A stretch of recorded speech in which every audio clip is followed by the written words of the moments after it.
নানা সমস্যায় প্রশ্নের মুখে সরকারি প্রাথমিক শিক্ষার মান। বাধ্য হয়ে বেসরকারি স্কুলের দিকে ঝুঁকছেন অভিভাবকরা। টিচার দরকার 30 জন, সেখানে টিচার আছে 7 জন। অনেক সময় 3টা হয়, অনেক সময় 2টা হয়, অনেক সময় হয়ও না। ক্লাস হলো 6টা, টিচার আমরা 4 জন। যদি সরকারি প্রাইমারি স্কুলগুলা ভালো পড়াশোনা করত, আমরা এই প্রাইভেট স্কুলে হুড়মুড়ি খাইয়া পড়তাম না। পরিবেশ ও মান নিশ্চিতে তদারকি বাড়ানোর তাগিদ। গভর্নমেন্ট স্কুলের টিচারদের আরো বেশি যত্নশীল হওয়া দরকার। স্কুলের যে পরিষ্কার পরিচ্ছন্নতা এটা নিশ্চিত করার জন্য অবশ্যই জনবল নিয়োগ করতে হবে। শিক্ষক সংকট ক্রমান্বয়ে আমরা কাটিয়ে উঠছে। শিক্ষকদের পেশাগত দক্ষতা উন্নয়ন, শিক্ষার্থীদের জন্য একটা আনন্দঘন শিক্ষার পরিবেশ সৃষ্টি করা, এই সকল কর্মসূচিগুলো ইতিমধ্যে দৃশ্যমান হতে শুরু করেছে। দেখছিলেন বিশেষ শিরোনাম। সন্ধ্যার সময় সঙ্গে আছি আমি কামরুজ্জামান মামুন এবং আমি নিয়ামতুল্লাহ। এবারে অন্যান্য শীর্ষ সংবাদ। নিরাপত্তা সম্মেলনে যোগ দিতে জার্মানিতে প্রধানমন্ত্রী শেখ হাসিনা কিছুক্ষণের মধ্যে অংশ নেবেন সম্মেলনের উদ্বোধনী পর্বে। টানা পঞ্চম দিনের মতো রাজধানীতে চলছে মাংস ব্যবসায়ীদের ধর্মঘট। কোনো কোনো বাজারে চড়া দামে চলছে বেচাকেনা।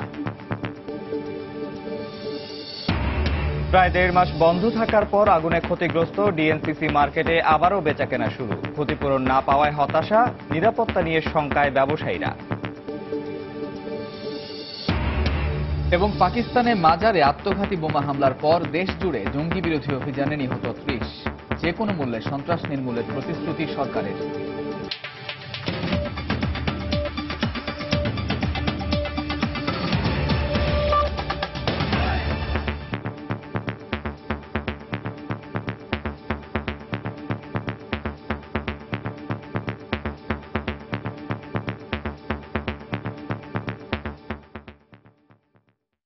শিক্ষার মূল ভিত্তি হচ্ছে প্রাথমিক স্কুল। সেই প্রাথমিক পর্যায়ের বেশিরভাগ শিক্ষার্থী পড়ে সরকারি স্কুলে।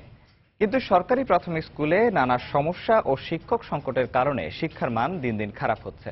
আর্থিকভাবে সচ্ছল অনেক অভিভাবকই তাই মুখ ফিরিয়ে নিচ্ছেন এসব স্কুল থেকে। গবেষকরা বলছেন, স্কুলের পরিবেশ ও মান রক্ষায় শিক্ষক বাড়ানোর পাশাপাশি বাড়াতে হবে তদারকিও। মাহমুদ রাকিবের রিপোর্ট। ছুটির ঘন্টা, যা ক্লাস শুরু বা শেষ হওয়ার কাজে ব্যবহৃত হওয়ার কথা। তবে রাজধানী ঢাকার পাশে বসিলা সরকারি প্রাথমিক বিদ্যালয়ে ক্লাসে শিক্ষক না আসায় ছুটির ঘন্টা নিয়েই খেলায় মেতে উঠেছে ছাত্রছাত্রীরা। স্কুলের ভিতরকার অবস্থা আরো ভয়াবহ। জরাজীর্ণ ক্লাসরুম, স্যাঁতস্যাঁতে পরিবেশ, আলো স্বল্পতা ও মাঠ সংকটের বোঝা নিয়ে প্রতিনিয়ত নিজেদের শিক্ষার ভিত মজবুত করছে দেশের 1.5 কোটি ক্ষুদে শিক্ষার্থী। একরকম বেহাল অবস্থার মধ্য দিয়ে চলছে বেশিরভাগ সরকারি স্কুলের শিক্ষাদান। তবে সবকিছু ছাপিয়ে স্কুলগুলোতে শিক্ষক সংকট দিন দিন ভয়াবহ আকার ধারণ করেছে। টিচার দরকার 30 জন, সেখানে টিচার আছে 7 জন। প্রতি আমাদের ক্লাস হওয়ার কথা 6টা। অনেক সময় 3টা হয়, অনেক সময় 2টা হয়, অনেক সময় হয়ও না। ক্লাস হলো 6টা, টিচার আমরা 4 জন। অনেক সময় দেখা যায় যে আমরা এই 4 জন শিক্ষকের মধ্যে 2 জনের ট্রেনিং করে গেছে, তখন আমাদের 2 জনকে পুরো স্কুলটা পরিচালনা করতে হয়। এট এ টাইম দেখা যাচ্ছে যে এই ক্লাসে 2টা বসাই দিছি, ওই ক্লাসে 2টা বসাই দিছি, 2 ক্লাসই দৌড়াতে হচ্ছে। তখন আমি বাচ্চাদের কি দিচ্ছি আর বাচ্চারাই বা কি নিচ্ছে। প্রাথমিক শিক্ষা গবেষণামূলক সংস্থার মতে শিক্ষাদান পদ্ধতি ও শিক্ষার মান নিয়ে আস্থাহীনতার কারণে প্রাথমিক সরকারি বিদ্যালয়ে সন্তানদের ভর্তি করাতে চান না অনেক অভিভাবক। পাশাপাশি নামি দামি স্কুলে পড়ালে সামাজিক মর্যাদা বাড়ার ভুল ধারণা থেকেও অনেক অভিভাবক সব সরকারি স্কুল বিমুখ বলে মনে করেন তারা। সরকারিগুলোতে হয় কি অতটা কেয়ার নিয়ে পড়াশোনা করানো হয় না। আমরা আসলে সব প্যারেন্টসই চাই যাতে এনভায়রনমেন্টটা ভালো থাকে। টিচাররা পড়াশোনা আদায় করে নিচ্ছে, প্রাইমারিতে কিন্তু আদৌ সেটা হয় না। যদি সরকারি প্রাইমারি স্কুলগুলা ভালো পড়াশোনা করত, আমরা এই প্রাইভেট স্কুলে হুড়মুড়ি খাইয়া পড়তাম না। সরকারি তথ্য মতে দেশের 63,000 সরকারি প্রাথমিক স্কুলের জন্য শিক্ষক আছে 3.25 লাখ। গড়ে প্রতিটি স্কুলের শিক্ষক মাত্র 5 জন করে, যাদের বেশিরভাগই যোগ্যতা থাকলেও শুধু নজরদারির অভাবে তাদের ছাত্রছাত্রীর প্রতি যথেষ্ট যত্নশীল নন বলে অভিযোগ গবেষকদের। গভর্নমেন্ট স্কুলের টিচারদের আরো বেশি যত্নশীল হওয়া দরকার, সেটা কিন্তু হয় না যেটা প্রাইভেটে হচ্ছে। আপনার প্রফেশনাল ডেভেলপমেন্ট হয়েছে ক্লাসরুমে যাওয়া দরকার, যে তারা আসলে সেটা কি অ্যাপ্লিকেশন পর্যায়ে নিয়ে গেছে কিনা। স্কুলের যে পরিষ্কার পরিচ্ছন্নতা এটা নিশ্চিত করার জন্য অবশ্যই জনবল নিয়োগ করতে হবে। শিক্ষক সংকট ক্রমান্বয়ে আমরা কাটিয়ে উঠছে। ছাত্র শিক্ষক অনুপাত সেই জায়গায় পৌঁছানোর জন্য সরকার আন্তরিকভাবে চেষ্টা করছেন। আমাদের বহু অবকাঠামোগত উন্নয়ন, শিক্ষকদের পেশাগত দক্ষতা উন্নয়ন, শিক্ষার্থীদের জন্য একটা আনন্দঘন শিক্ষার পরিবেশ সৃষ্টি করা, এই সকল কর্মসূচিগুলো ইতিমধ্যে দৃশ্যমান হতে শুরু করেছে। শিক্ষাবিদদের মতে প্রাথমিক পর্যায়ের এই বিপুল সংখ্যক শিক্ষার্থী যদি প্রতি বছর মানহীন শিক্ষা নিয়ে বড় হতে থাকে তাহলে সামগ্রিকভাবে দেশকে এগিয়ে নেওয়া কঠিন হয়ে পড়বে। মাহমুদ রাকিব, সময় সংবাদ, ঢাকা। নিরাপত্তা সম্মেলনে যোগ দিতে 4 দিনের রাষ্ট্রীয় সফরে এখন জার্মানির মিউনিখে অবস্থান করছেন প্রধানমন্ত্রী শেখ হাসিনা। বাংলাদেশ সময় সকাল 11টায় জার্মানি পৌঁছান তিনি। কিছুক্ষণের মধ্যে সম্মেলনের উদ্বোধনী পর্বে যোগ দেওয়ার কথা রয়েছে তার। নিরাপত্তা সম্মেলনে অংশ নেওয়ার পাশাপাশি জার্মান চ্যান্সেলর অ্যাঙ্গেলা মার্কেলের সঙ্গে দ্বিপক্ষীয় বৈঠকে অংশ নেবেন প্রধানমন্ত্রী। জার্মানির মিউনিখ থেকে আরও জানিয়েছেন লুৎফুর রহমান বাবু। মিউনিক নিরাপত্তা সম্মেলনে যোগদানের লক্ষ্যে প্রধানমন্ত্রী শেখ হাসিনা শুক্রবার স্থানীয় সময় ভোরে মিউনিক আন্তর্জাতিক বিমানবন্দরে এসে পৌঁছান। সেখান থেকে প্রধানমন্ত্রী শেখ হাসিনা হোটেল মারিয়টে এসে পৌঁছালে স্থানীয় আওয়ামী লীগ এবং ইউরোপিয়ান আওয়ামী লীগ নেতৃবৃন্দরা তাকে অভ্যর্থনা জানায়। সেখান থেকে হোটেলে আসার পর প্রধানমন্ত্রী শেখ হাসিনা স্থানীয় আওয়ামী লীগ এবং ইউরোপিয়ান আওয়ামী লীগের নেতৃবৃন্দদের সাথে এক সৌজন্য সাক্ষাতে মিলিত হবেন। সন্ধ্যায় প্রধানমন্ত্রী শেখ হাসিনা মিউনিকের মেয়রের সাথে একটি অভ্যর্থনায় অংশগ্রহণ করবেন। মিউনিক নিরাপত্তা সম্মেলনে প্রধানমন্ত্রী Sheikh Hasina German chancellor Angela মার্কেলের সাথে গুরুত্বপূর্ণ বিষয় নিয়ে দ্বিপক্ষীয় বৈঠকে অংশগ্রহণ করবেন। প্রধানমন্ত্রী শেখ হাসিনা বাংলাদেশের রোহিঙ্গা ইস্যু সহ নিরাপত্তা বিষয়গুলো নিয়ে, বিশেষ করে জঙ্গিবাদের যে বিষয়গুলো, সেই বিষয়গুলো নিয়ে এই সম্মেলনে আলোচনা করবেন বলে জানা গেছে। জার্মানির মিউনিক থেকে মোহাম্মদ লুৎফুর বাবু, সময়।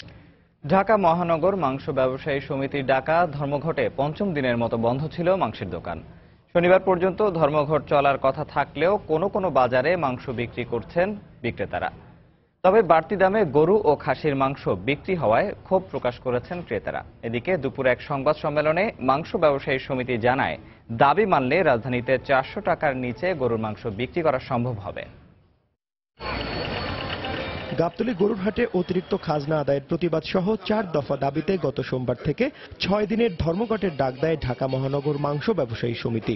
ধর্মঘটের 5ম দিন শুক্রবারও অনেক জায়গায় ব্যবসায়ীরা দোকান বন্ধ রাখেন।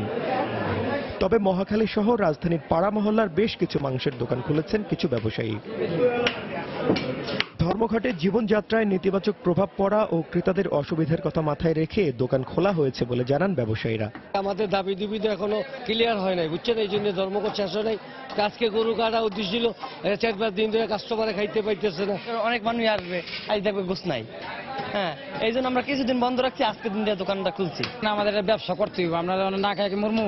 এই জন্য দাবি ছিল আমাদের শনিবার পর্যন্ত। এই জন্য আমরা 2 দিন আগের থেকে খুলছি, 2 দিন বন্ধ করে দেখলাম যে অবস্থা আমাকে বেশি ভালো না। ধর্মঘট উপেক্ষা করে দোকান খোলায় ক্রেতারা খুশি হলেও গরু ও খাসির মাংসের দাম কেজি প্রতি 50 টাকা বাড়ায় ক্ষোভ প্রকাশ করেন তারা।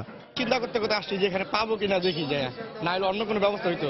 আইসা আর কি দেখছি যে দোকান খুলছে বা মাংস পাচ্ছে আর কি। এসে যেটা দেখতে পাচ্ছি যে মাংসের দাম অতিরিক্ত বেশি, 50 টাকা করে বেশি কেজিতে। ধর্মঘটের আগে বিক্রি হয়েছে, তখন আমি এই দোকান থেকেই মাংস নিছি, 1200 টাকা রাখছে 2 কেজিতে, এখন আজকে 1400 টাকা চাচ্ছে 2 কেজি। শুক্রবার রাজধানীতে এক সংবাদ সম্মেলনে মাংস ব্যবসায়ী সমিতির নেতারা জানান, পূর্ব ঘোষণা অনুযায়ী শনিবার পর্যন্ত ধর্মঘট চলবে, তবে দাবি না মানলে পরবর্তীতে আরো কঠোর কর্মসূচি দেয়া হবে। যদি প্রয়োজন হয় তাহলে সারা বাংলাদেশে মাংসের দোকান বন্ধ করে দিতে আমরা দ্বিধা করি। বৈধ পথে ভুটান, নেপাল, মায়ানমার থেকে পশু আমদানির ব্যবস্থা করতে হবে। চলমান সমস্যা নিয়ে রোববার বাণিজ্য মন্ত্রণালয় ও ঢাকা উত্তর সিটি কর্পোরেশনের সঙ্গে মাংস ব্যবসায়ী সমিতির বৈঠক হওয়ার কথা রয়েছে। তানিন মেহেদি, সময় সংবাদ, ঢাকা। প্রায় 1.5 মাস বন্ধ থাকার পর আগুনে ক্ষতিগ্রস্ত গুলশান ডিএনসিসি মার্কেটের ব্যবসায়ীরা আবার বেচাকেনা শুরু করেছেন। মার্কেটের ধসে যাওয়া অংশে এবং সামনের খোলা জায়গায় নির্মিত অস্থায়ী দোকানে ব্যবসা চালানোর সুযোগ করে দিয়েছে উত্তর সিটি কর্পোরেশন। সাময়িক ব্যবস্থায় কিছুটা স্বস্তি ফিরলেও নিরাপত্তা সহ বেশ কিছু বিষয়ে দুশ্চিন্তায় ব্যবসায়ীরা। ব্যবসায়ী সমিতির দাবি, ক্ষতিপূরণ বা তদন্ত রিপোর্ট কোনো কিছুতেই আশার আলো দেখছেন না তারা। মামুন আব্দুল্লাহর রিপোর্ট। দূর থেকে দেখে মনে হতে পারে এটা তাঁবু টানানো কোনো ক্যাম্প, তবে ভেতরের চিত্র সম্পূর্ণ ভিন্ন। সম্প্রতি গুলশান ডিএনসিসি মার্কেটে আগুনে ক্ষতিগ্রস্ত ব্যবসায়ীদের মাত্র 2000 টাকায় অস্থায়ী দোকান বরাদ্দ দিয়েছে ঢাকা উত্তর সিটি কর্পোরেশন। তবে দোকান ও মালামালের নিরাপত্তা ব্যবস্থায় ঘাটতির অভিযোগ রয়েছে ব্যবসায়ীদের। যে অবস্থায় আমরা ব্যবসা করতেছি, এই অবস্থায় যাতে আমাদের 1 নম্বর হলো আমরা মালের নিরাপত্তা চাইতেছি আমরা। তারপরে আমাদের এখানে জায়গার গ্যারান্টি চাইতেছে, আমরা কতদিন এখানে থাকবো? বৃষ্টি আসলে পানি ভিতরে চলে আসবে। এটাও সাপোর্ট দিয়ে দিলে ভালো হতো। সামনে তো কিছু নেই, আমাদের প্রতিদিন মাল নিয়ে যাওয়া আবার আনা, মানে এটা খুব কষ্টকর আর কি। মনে হয় না ব্যবসা করার কোনো সুবিধা করতে পারবো। দ্যাট মিনস এখানে যে পর্দা দেওয়া হয়েছে একটা জর্তফান এগুলো উড়ে যাওয়ার সম্ভাবনা 90%। এবং এখানে যে বিদ্যুতের যে সংকট, আমরা এখানে ফ্রিজ ফ্রোজেন আইটেম আছে সেগুলো আমরা ব্যবহার করতে পারবো না। সিকিউরিটির যে ব্যাপারগুলো এগুলো নিয়ে আমরা খুবই বর্তমানে হতাশ।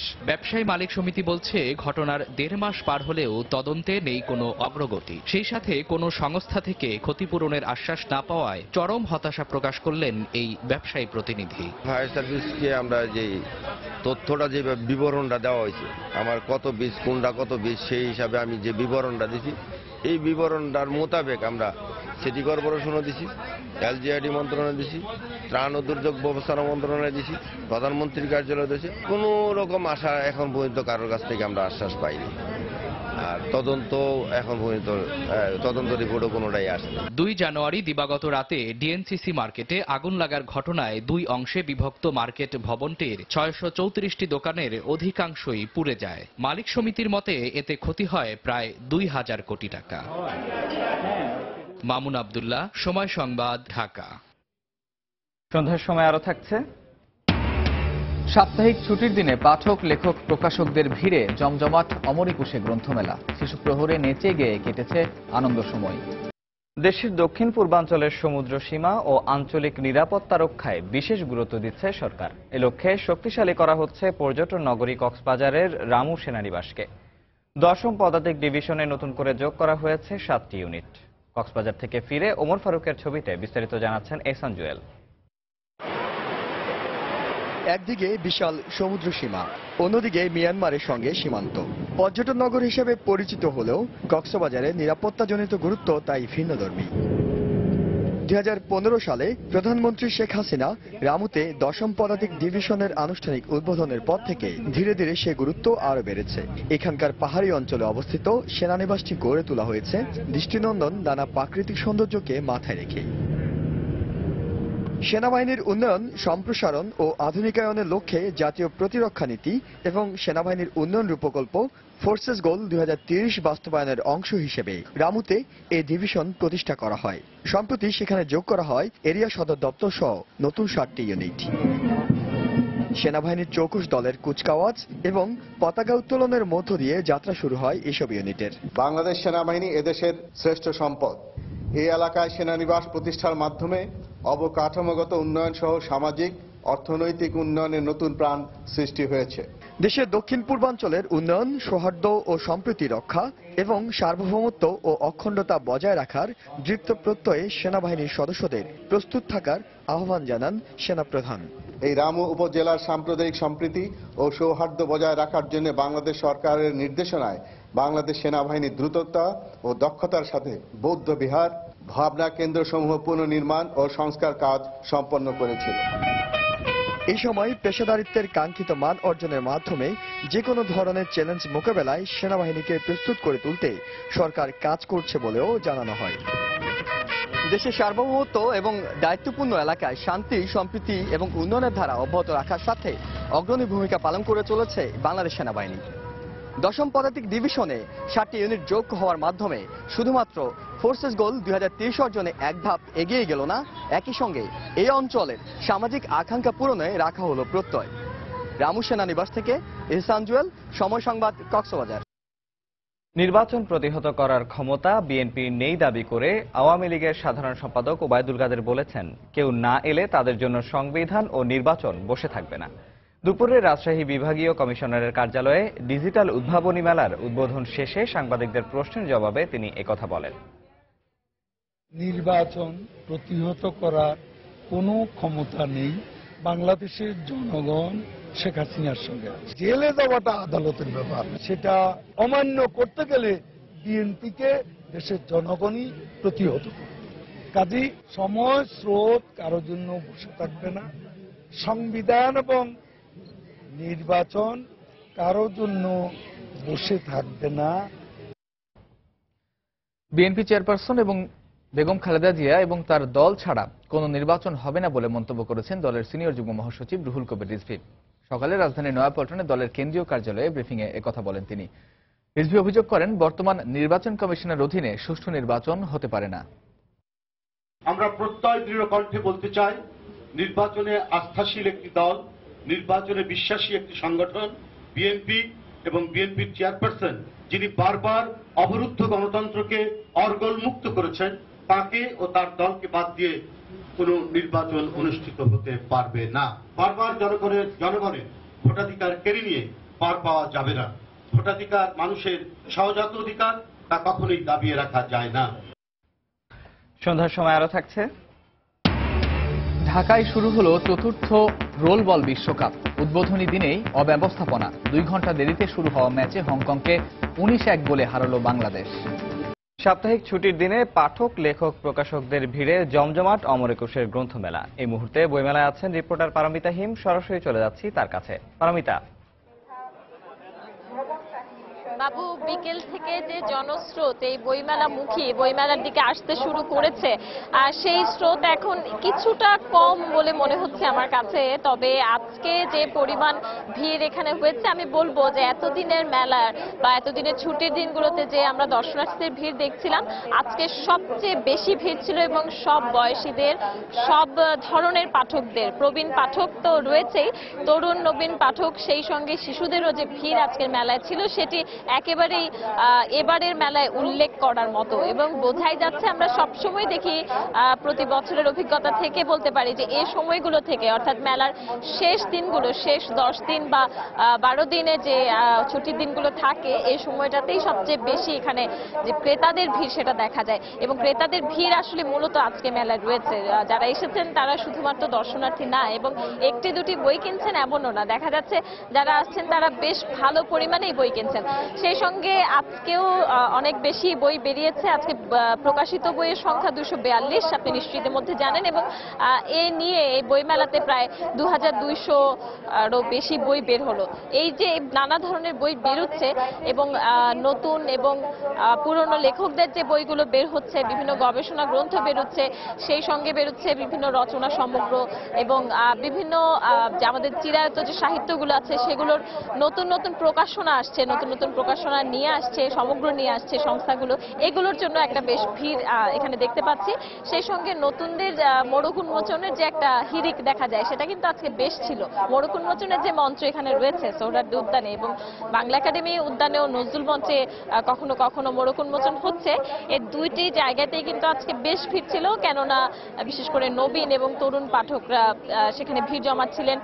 তরুণ লেখকরা যারা মোড়ক উন্মোচন করছেন তাদের এই অনুষ্ঠানে অংশ নিতে। তো বাবু, এই ছিল আমার কাছে বইমেলা থেকে সর্বশেষ খবর। দর্শক, অমর একুশে গ্রন্থমেলা থেকে আমাদের সেখানকার খবরাখবর জানাচ্ছিলেন রিপোর্টার পারমিতা। জঙ্গি সন্ত্রাস ও সাম্প্রদায়িকতা মোকাবিলায় মুক্তিযুদ্ধের সঠিক ইতিহাস চর্চা করার পরামর্শ দিয়েছেন তথ্যমন্ত্রী হাসানুল হক ইনু।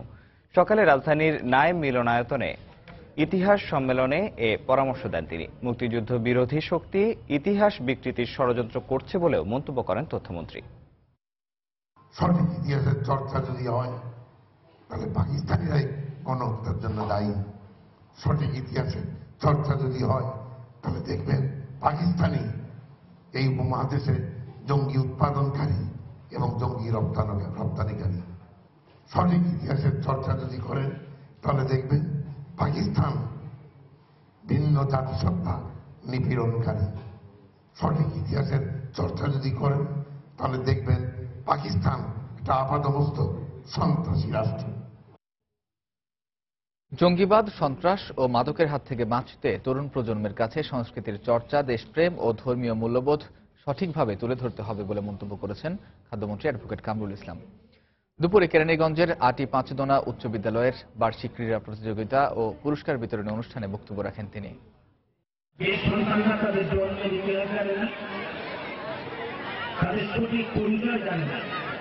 সেই সন্তানরা কোনো সময় বড় হতে পারে না, সেই সন্তানরা সাহসী হতে পারে না। তাদেরকে সঠিক ইতিহাস তাদের সামনে তুলে ধরতে হবে, দেশাত্মবোধ, দেশপ্রেম তাদের মধ্যে দেখাতে হবে। আজকে বাংলাদেশের যে জঙ্গিবাদ, সন্ত্রাস, মাদকের করার গ্রাস, সবকিছুই থেকে আমরা মুক্তি পাবো যদি তারা তাদের মধ্যে দেশাত্মবোধ জাগে, দেশপ্রেম জাগে এবং তাদেরকে যদি সত্যিকারভাবে আমরা যদি কানেক্ট করি। সাংস্কৃতিক চর্চা, ক্রিয়া প্রতিক্রিয়া সবই করবে, কিন্তু ধর্মীয় মূল্যবোধও তাদের মধ্যে যদি জাগাতে পারি, তাহলে কোনো গোষ্ঠী বা কোনো ব্যক্তি তাদেরকে বিভ্রান্ত করতে পারবে না। আগুন লাগার 2 দিন পেরিয়ে গেলেও এখনো খোলা আকাশের নিচে দুর্বিষহ দিন কাটছে রাজধানীর মোহাম্মদপুরের বাঁশবাড়ি বস্তির কয়েকশো মানুষের। সরকারের তরফ থেকে ত্রাণ ও আর্থিক সহায়তা দেয়া হলেও ঘর তুলে দেওয়ার দাবি জানিয়েছেন ক্ষতিগ্রস্তরা। ঘটনাস্থল পরিদর্শনে এসে সংশ্লিষ্ট সবার সঙ্গে সমন্বয় করে সার্বিক সহায়তার আশ্বাস দিয়েছেন ঢাকা উত্তর সিটি কর্পোরেশনের মেয়র। দরিদ্র সংসারে প্রতিদিন দুমুঠো ভাতের নিশ্চয়তা না থাকলেও ছিল মাথা গোজার ঠাঁই। সর্বনাশে আগুন সেই আশ্রয়টুকু কেড়ে নেয় চোখে মুখে রাজ্যের হতাশা বাঁশবাড়ি বস্তিবাসীর। খেটে খাওয়া এসব মানুষের গল্প প্রায় একই রকম। অনেকেরই নেই নিজ ভিটেমাটি, আবার অনেকেই নদী ভাঙনের কবলে সহায় সম্বল হারিয়ে জীবিকার সন্ধানে এখন রাজধানীতে। তো সারা রাত রাস্তায় কাটাইছি বৈশা। আমার ঘরে অনেক অনেক জিনিসই আছে, টাকা পয়সা আছে। দেশের যেমন মাথা গুজের নেই, এমন একটা ঠাই নেই, জায়গা নেই, জমি নেই। আইয়ানা রইলাম, হ্যাঁ ওই কপাল ভরা হয়ে গেলাম। বাস বসাই না, যদি ঘর উঠেছে দেয় তাহলে ঘর উঠে খাও, নাই তো কিছু। আমরা পরের বাসার জন্য চাকরি করেও খাই, তা তো আমাদের একটা মাথা গুজের একটা ঠাই লাগবো না। আমরা তো 10,000 5,000 টাকা দিয়ে আমরা ভাড়া থাকতে পারবো না, পারবো? ঘটনাস্থল পরিদর্শনে এসে অসহায় বস্তিবাসীর পাশে দাঁড়ানোর এবং সব ধরনের সহায়তার আশ্বাস দিয়েছেন ঢাকা উত্তর সিটি কর্পোরেশনের মেয়র। প্রধানমন্ত্রী তহবিল থেকেও সাহায্য এসছে, আমরা চেষ্টা করব যত তাড়াতাড়ি পারি আমরা আপনাদের কি সাহায্য করতে পারি। আপনাদের পাশে আমরা থাকবো, আপনারা চিন্তা করেন না, কিছু একটা হবে ইনশাআল্লাহ। গত বৃহস্পতিবার রাতের শেষ প্রহরে সবাই যখন ঘুমন্ত, ঠিক তখনই আগুন লাগে মোহাম্মদপুরের বাঁশবাড়ি বস্তিতে। মুহূর্তেই ছড়িয়ে পড়া আগুনে পুড়ে যায় বস্তির 2 শতাধিক ঘর। রাশেদ বাপ্পি, সময় সংবাদ, ঢাকা। দেশের বাইরের খবর। পাকিস্তানের সিন্ধু প্রদেশে মাজারে আত্মঘাতী বোমা হামলার পর দেশজুড়ে জঙ্গি বিরোধী অভিযানে 39 জন নিহত হয়েছেন। বৃহস্পতিবারের জঙ্গি হামলার পর পাকিস্তান জুড়ে নিরাপত্তা জোরদারের পাশাপাশি অপরাধীদের খোঁজে চলছে তল্লাশি অভিযান। যে কোনো মূল্যে দেশ থেকে সন্ত্রাস নির্মূলের ঘোষণা দিয়েছে দেশটির সরকার। গতকালের হামলায় নিহতের সংখ্যা বেড়ে 80 জনে দাঁড়িয়েছে। আহত হয়েছেন অন্তত 1.5 শতাধিক। স্বজনহারা আহাজারিতে শুক্রবার ভারী হয়ে ওঠে পাকিস্তানের উত্তর পশ্চিমাঞ্চলীয় শেহওয়ান শহরের পরিবেশ। এদিন শত শত মানুষ জঙ্গি হামলায় ক্ষতিগ্রস্ত বিখ্যাত লাল শাহবাজ কালান্দার মাজারের ভেতরে প্রবেশের চেষ্টা করলেও নিরাপত্তাজনিত কারণে তাদের বাধা দেয়া হয়। শুধু শেহওয়ান নয়, নিরাপত্তা চাদরে ঢেকে ফেলা হয় পুরো সিন্ধু প্রদেশকে। একই সঙ্গে দেশের বিভিন্ন স্থানে জঙ্গি বিরোধী অভিযান জোরদার করে সামরিক বাহিনী। পাকিস্তান রেঞ্জার্সের এক বিবৃতিতে বলা হয়, রাতব্যাপী সিন্ধুর বিভিন্ন স্থানে অভিযান চালিয়ে 18 জঙ্গিকে হত্যা করা হয়েছে। একই দিন খাইবার পাখতুনখোয়ায় পুলিশি তল্লাশিকালে গোলাগুলিতে নিহত হয় আরও 11 জন। এর আগে বৃহস্পতিবার সিন্ধুর লাল শাহবাজ কালান্দার মাজারে গ্রেনেড ও আত্মঘাতী বোমা হামলায় 2 শতাধিক মানুষ হতাহত হয়। আহতদের মধ্যে অনেকের অবস্থা আশঙ্কাজনক থাকায় মৃতের সংখ্যা আরও বাড়তে পারে। এ ঘটনায় 3 দিনের শোক পালনের ঘোষণা দিয়েছে সিন্ধু প্রাদেশিক সরকার। পাকিস্তানের বিভিন্ন স্থানে গত কয়েকদিন ধরে অব্যাহত সন্ত্রাসী হামলায় নিরাপত্তা শঙ্কায় রয়েছে দেশটির সাধারণ মানুষ। এখানকার নিরাপত্তা ব্যবস্থা এতটাই দুর্বল যে সন্ত্রাসীরা চাইলেই যা খুশি করতে পারে। এই হামলায় অনেক সিন্ধুবাসীর স্বপ্নের মৃত্যু হয়েছে। এর দায় কারা নেবে? আমার চোখের সামনে অনেককে মারা যেতে দেখেছি। এমন বিভীষিকাময় দিন আর কখনো আমার সামনে আসেনি। আমার চারপাশে যারা ছিল তারা কেউ বেঁচে নেই। হামলার নিন্দা জানিয়ে পাকিস্তানের প্রধানমন্ত্রী নওয়াজ শরীফ জঙ্গি বিরোধী লড়াই অব্যাহত রাখার ঘোষণা দিয়েছেন। এ ঘটনায় জড়িত মূল হোতাদের খুঁজে বের করে এর প্রতিশোধ নেওয়া হবে বলে হুঁশিয়ারি উচ্চারণ করেন পাক সেনা প্রধান জাভেদ বাজওয়া।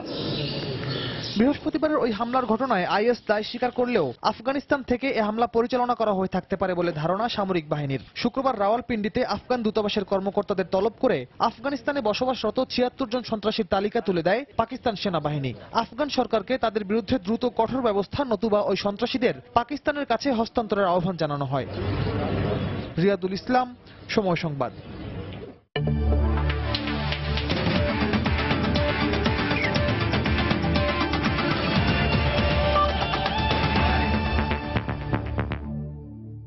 চল্লিশ দেশের অংশগ্রহণে আজ শুরু হওয়া চতুর্থ রোলবল বিশ্বকাপে শুভ সূচনা করেছে বাংলাদেশ। নিজেদের প্রথম ম্যাচে হংকংকে 19-1 গোলে হারিয়েছে স্বাগতিক পুরুষ দল। সকালে পরিকল্পনা মন্ত্রী আহম মোস্তফা কামাল প্রধান অতিথি হিসেবে উপস্থিত থেকে বিশ্বকাপের উদ্বোধন করেন। এবারই সবচেয়ে বেশি দেশের অংশগ্রহণে অনুষ্ঠিত হচ্ছে রোল বল বিশ্বকাপ। অংশগ্রহণকারী সব দেশের উপস্থিতিতে সকালে অনুষ্ঠিত হয় জমকালো উদ্বোধনী অনুষ্ঠান। তবে আসরের প্রথম দিনেই নানা অব্যবস্থাপনায় ফুটে ওঠে আয়োজকদের ব্যর্থতা। বিশ্বকাপের প্রথম ম্যাচে বিকেল ৩টায় মুখোমুখি হবার কথা ছিল হংকং ও বাংলাদেশের, কিন্তু উদ্বোধনী অনুষ্ঠানের পর ম্যাচ আয়োজনের জন্য ভেন্যু পুরোপুরি প্রস্তুত না হওয়ায় শেখ রাসেল রোলার স্কেটিং কমপ্লেক্সে খেলা শুরু হয় নির্ধারিত সময়ের ৩ ঘন্টা পর। আর বাংলাদেশ হংকংয়ের ম্যাচ সরিয়ে নেওয়া হয় হ্যান্ডবল স্টেডিয়ামে, যেখানে পুরো ম্যাচে দাপট দেখিয়ে ১৯-১ গোলের ব্যবধানে জয় তুলে নেয় বাংলাদেশের ছেলেরা।